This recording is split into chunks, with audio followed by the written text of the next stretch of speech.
Fi di Cerys Hafana a dwi'n gerddor o Machynlleth yng Nghanolfan Cymru.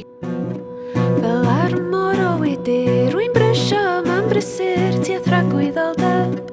Dwi'n chwarae'r delyn deires, sef math arbennig iawn o delyn hefo 2 rhys o dannau yn hytrach na'r 1 rhys arferol, sy'n meddwl bod dim angen pedalau na levers i chwarae mewn cyweiriau eraill. Nid wrth i mrwyddo rhyw fodd y de efo'r dyfnderodd i ben fy siwrna.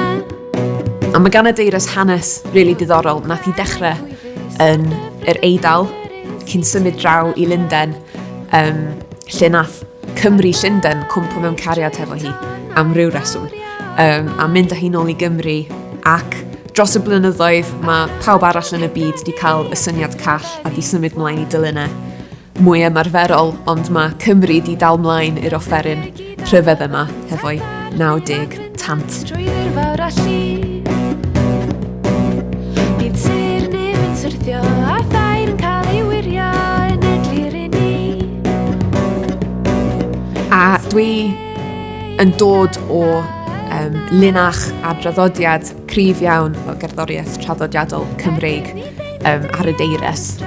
Ond erbyn hyn dwi wedi bod yn creu cerddoriaeth sy'n cyfuno mwy o ysbrydoliaethau, mwy eang.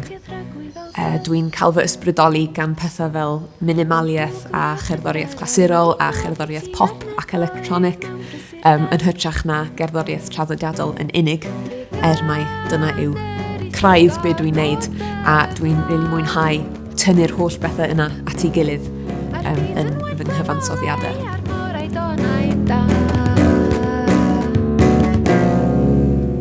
Ydy ar heilwen sy'n